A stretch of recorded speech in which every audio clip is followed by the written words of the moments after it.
Welcome to A Hunter's Guide. This week we are covering Jeff the Killer. But before we get into him, I just want to say this episode is going to be really short just because I have a lot going on and Ragnar isn't available to join me just because of my busy schedule. So we'll make up for it next week on our next topic. But first, I thought that because I don't want it to just be Jeff the Killer, I grabbed a few random assortment of cards and thought we'd have some fun. So let's see how it goes solo style.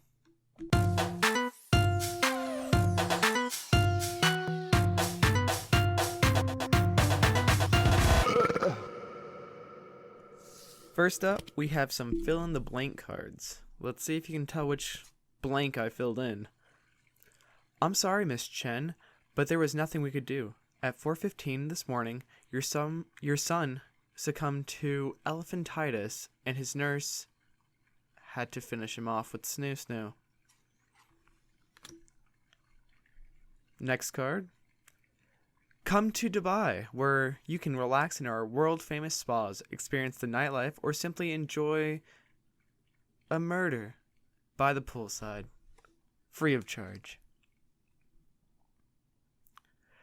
Don't forget, beginning this week, Casual Friday will officially become Leather-Clad Dominatrix Friday. So that was the first one. Next up, we have about 6 question cards. So here we go. Most likely to lie on their resume. Yeah, I already do that. I have a few extra jobs on there thanks to my brother and my parents that I officially did, if you know what I'm saying. Who would be the easiest to kidnap? Well, since it's just me here, obviously it's me. But would I be easy to kidnap? Yes, because I just want to get the fuck out of here. Who would take the longest to be reported to the police as missing? Again, since it's just me here. Would I even be reported missing? Probably fucking not, considering I have been missing before and no cops were called. Wow, that really says a lot, huh? If we were all in prison, who's most likely to become someone's bitch? Well, I don't see myself ever becoming someone's bitch, although I could see myself acquiring bitches. But I guess only one way to find out. Most likely to star in a snuff film? Well, I have been in a snuff film, so keep an eye out for that. Most likely to obey the voices in their head? I'd like to think if I get to that point, we're all gonna die. Because anytime my voice takes over, it's during an acid trip, and that's when I become very homicidal and suicidal. But that's all the cards for this segment for today. Tell me how I did solo style. Much faster than with 2 people, I guess, right? But, let's get into Jeff the Killer. Woo! Many great stories about the outlaw Jeff the Killer become distorted and transformed into a being that is nothing like the actual person in question. Jeff the Kid was nothing like the story suggests, but many believe it. One such story was about the modern psychopath, Jeff the Killer. His story on the web changed his actual involvement in the world and how he acts. People love, hate, and generally are scared of this psychopath from the story that brought him to the mainstream eye. Nobody knows, however, that this story is a lie. He is more than a depressed teenager who goes crazy for some reason. He is more than that, than what the fans of him say. He is one of the greatest killers, and nobody knows his true rise to this state, except for one old friend of his. When Jeff moved into the big city with his family, he couldn't be happier. For years, he had to deal with being schizophrenic and having everyone in the old country tease him for his illness. His parents had to move to the city because his father had a job working for the NYPD, and he needed to be stationed there. Jeff's mother reluctantly agreed, only because she knew a psychiatrist that helped Jeff with his illness was going to be there. Jeff looked outside the window as they passed the town border and entered New York. Jeff had never seen such a sight before of the bustling streets and neon lights. Jeff made a hand gesture to get Samuel to come over and see. Jeff never had a friend or a sibling before, so he made some of his own up. Jeff's parents are happy about Jeff using his imagination, but also are disturbed that he is 13 and still has imaginary friends. The apartment they moved into was on the Brooklyn side, which is the side that Jeff's father was stationed at. They all needed to unpack all of their gear, then go straight to bed, as the next day Jeff had to go to school and his dad was on the beat. Jeff's bed was a fresh, clean mattress, while his parents had to sleep on the couch bed until their room was fumigated. Jeff was tossing and turning all night because he was experiencing a nightmare about the next day at school. The dream started off well as Jeff walked into the school with people smiling and welcoming him. His moment of joy was interrupted as a jock from the 11th grade came up to him to pick on him for his schizophrenia. The ones that welcomed him from the door turned around and pointed at him. They were all laughing and calling him a weirdo. His imaginary friend Samuel stood beside him. He looked at Samuel, who just said, "I'll take care of this." Jeff closed his eyes for a split second to only open them to see all the people who made fun of him hanging on the lockers and railing as the stairs their intestines.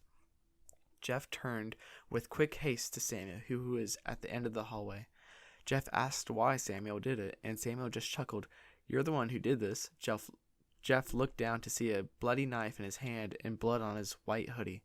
Samuel smiled at him. Jeff looked up and smiled back. The next day at school was not as bad as Jeff predicted it to be, other than a fight which resulted in him going to the principal's office. The principal said it wasn't good for Jeff being at this school for one day and already knocking someone out. The car trip home after he had been suspended, his mother asked him why he did it. He looked up at her and broke his depressing silence by saying that Samuel told him to. His mother didn't want to hear another word of it and explained that as of tomorrow he will be seeing a Dr. Rosalind to help him with his condition. For the rest of the day, Jeff walked around the apartment with depressing feeling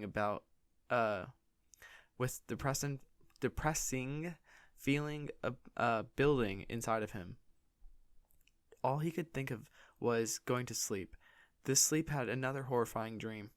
He saw a man in a dark room with a light shining over him. Jeff crept up to the man because there was no other point he could see.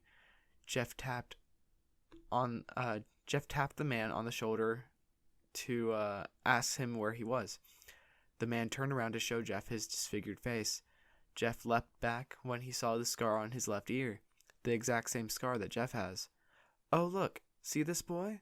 This is your life." The man raised a knife to strike down Jeff. Before the knife hit him, he woke up to the crashing sounds in the kitchen. He rushed out of his room to see his father battling with somebody with a knife. The knife man stabbed Jeff's father in the neck where the jugular is, while his father pushed the man down onto the floor. Jeff saw his mother unconscious, and he decided that he would protect his family. He grabbed the knife from the man and started stabbing him in the heart. Jeff shed tears as he did this because he couldn't stop until the man stopped breathing. Jeff was exhausted from the stabbing and rushed over to his father. He tried to help his father, but by this time, his pulse had stopped. Jeff turned to his mother, who screamed out, "Jeff, you killed him. You killed 2 people, including your father." "That is it, Jeff. I cannot take care of you anymore." She promptly picked up the phone and called 911. Jeff was arrested the next day. He was being taken away screaming on how his mother should help him. His tears of sadness were real. His screams were ones of terror. He was sentenced to 5 years of imprisonment by the law. The sentence lasted longer due to the violent outbursts of Jeff. He had used a pipe to smash another inmate's face on multiple occasions. He has put poison in some of the meals when it was his turn to serve them. He was constantly put in solitary confinement only to be brought out and put back in it again. Every time he was placed in solitary confinement, a psychiatrist came in to visit him to tell his mother how he has progressed with his schizophrenia. One of these occasions, the psychiatrist, Dr. Cornswell, told his mother that he is no longer referring to Samuel anymore. Cornswell went on to say that he is developing a new personality to be his main one.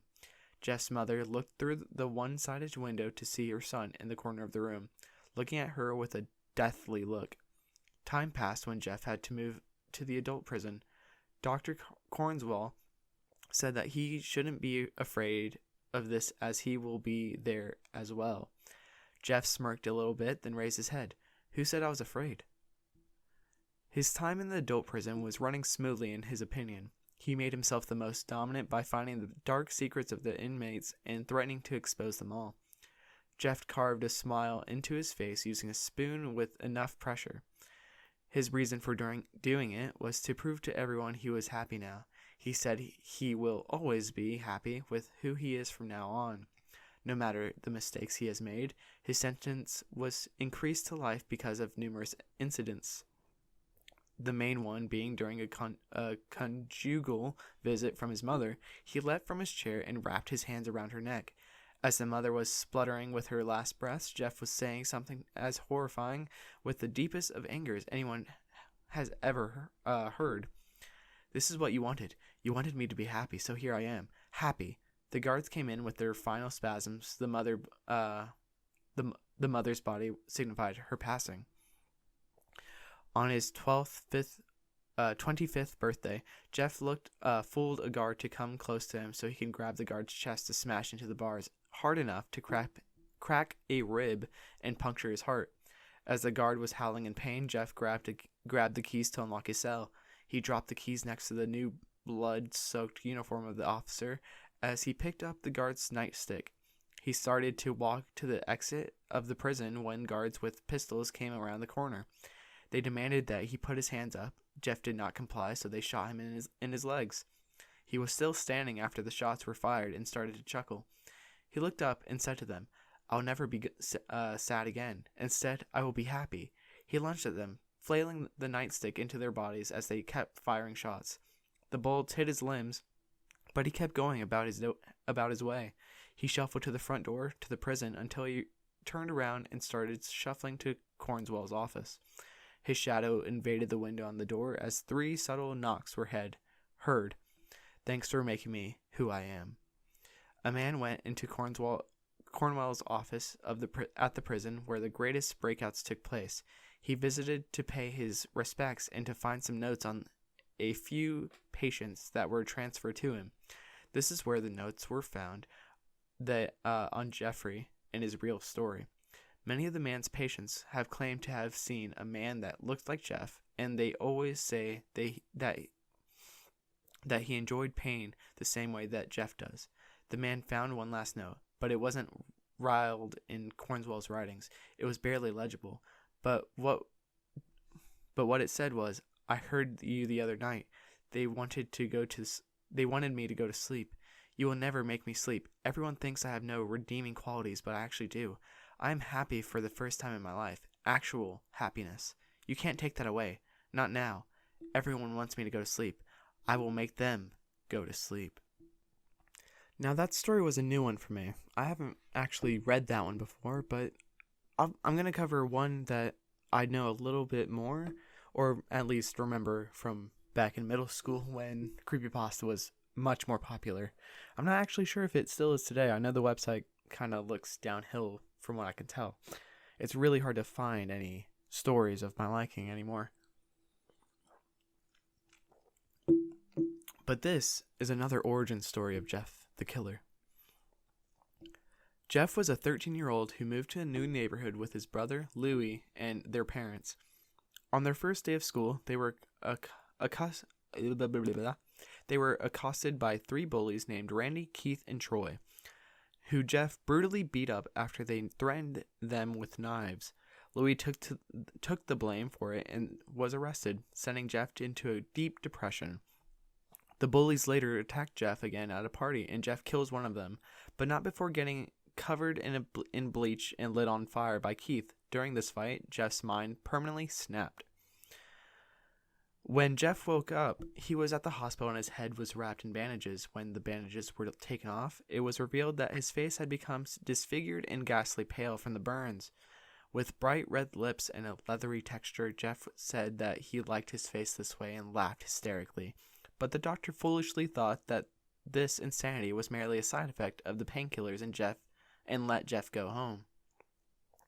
Later that night, Jeff's mother finds him carving his face into a permanent smile so that he would no longer have to exert energy to smile, as he put it, and burning off his eyelids so that he can always see his face. Jeff's mother went to her husband to tell him that their son had gone completely mad and needed to be killed, but Jeff caught them and stabbed them to death. This woke up Louis, who was recently released, with Jeff telling him as he was about to plunge the knife into his body, "Go to sleep." Jeff then goes on to commit a killing spree, killing those who refused to sleep at night, and as the story continues, Jeff renamed himself as Jeff the Killer. And now we get to see the relation between him and Jane the Killer. In one story, Jeff, when older, murdered the parents of Jane Richardson, causing Jane to become an immediate enemy of Jeff. Jane has sworn to hunt Jeff and murder him for doing the same to her parents. In another fan adaptation is where, in Jane the Killer, the real story, Jeff murders Jane Arkansas's entire family, friends, and as well as his own family. He lights her on fire and by using bleach and gasoline, leaving her scarred and disfigured, thus the beginning of their rivalry. But despite numerous stories, videos, and artwork, neither Jane Richardson or Jane Arkansas do not have a canonical connection to the Jeff Killer, and are merely only spin-off pastas. You also tend to see Jeff the Killer related to Slenderman. There are many different ways in which fan content portrays Jeff the Killer and Slenderman in relation to each other. Most fan works depict Slenderman as mortal enemies on par with Jeff, showing off one another's skills, depicting of Jeff typically showing him going into combat with Slenderman using his knives, while Slenderman is typically shown using his tentacles, like any other hentai enemy. There are even some variations where fan work that depicts Jeff and the Killer as one of Slenderman's proxies, often painting Jeff's image as some kind of super proxy that was discovered by Slenderman shortly after murdering his family and escaping to the forest. However, many fans do not exactly approve of this particular fan work because they tend to argue and state that Jeff would be too insane to be controlled by Slenderman. While all of these concepts are non-canon to both Jeff the Killer and Slenderman mythos, it is nevertheless an immensely popular combination of the two in numerous fan art, which, let's be real, how the fuck would just some psychotic teenager kill a deity, I guess? The Saussure version of Jeff the Killer. Now that sounds interesting. Let's see what this is all about. On October 3rd, 2008, a YouTuber named Saussure uploaded a video called Jeff the Killer Origin Story. This video came out before the famous Creepypasta was even written. In the original video, the song I Guess You're Right by the Posies can be heard playing in the background. Saussure claims he is the one who created Jeff the Killer and that every internet story about Jeff the Killer is fake, including the famous Creepypasta story. He claims Jeff never had an incident with bullies or bleach. Instead, he claims that Jeff was hauling a gallon of acid into his bathroom to clean out his bathtub, but slipped on a bar of soap, and the acid splashed all over his face, and he was taken to a hospital due to the neighbors hearing his cries. And apparently, in Saussure's original version of Jeff the Killer, Jeff never murdered Louis or his parents, and his canon last name is Hodek, not Woods. Now, what kind of personality does this Jeff the Killer have? I mean, he is a teenager after all, who apparently has a mental break and has some sort of accident and causes self-inflicted scarring. So let's see what happens. Let's see his personality. Before being burnt alive, he was a quiet and fairly antisocial teenager. Not that people actually knew him very well. But shortly after the incident, he became torturous, aggressive, bloodthirsty, and violent, making him one of the most dangerous serial killers in his hometown. Jeff is widely known for luring his victims to an eternal slumber using a kitchen knife and his soft, eerie tone of voice. Even though he prefers to murder his victims with knives, he is more than willing to use any form of weaponry when placed in a desperate situation. He is even an extremely stealthy and mischievous individual, able to break into victims' houses almost always without getting himself caught in the act.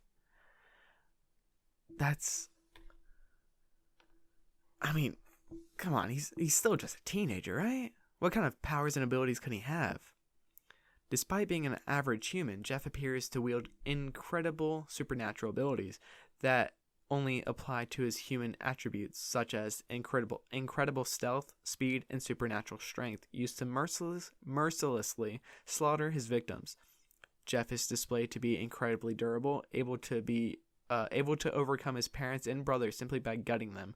One thing that makes him stronger is his intense hatred and bloodlust to keep him going, as well as holding great stamina. In recent years, Jeff has been depicted as being a charming individual, manipulating people into trusting him only to backstab them later.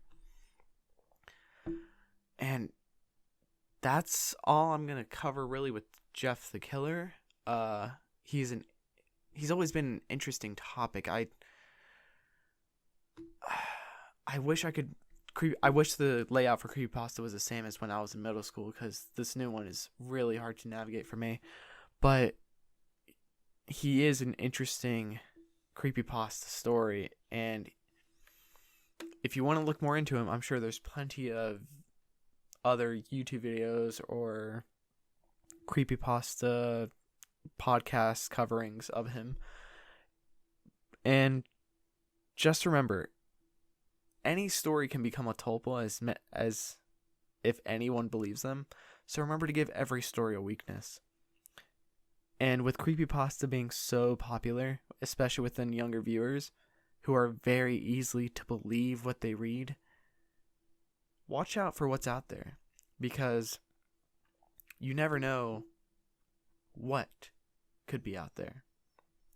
That's all for this week. Follow us on Instagram at a.hunters.guide or ahd.ragnar.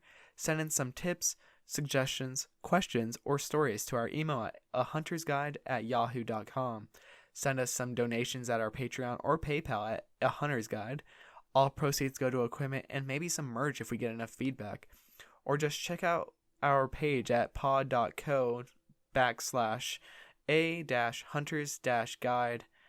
Join us next week when we cover our next horror. Hunters, signing out.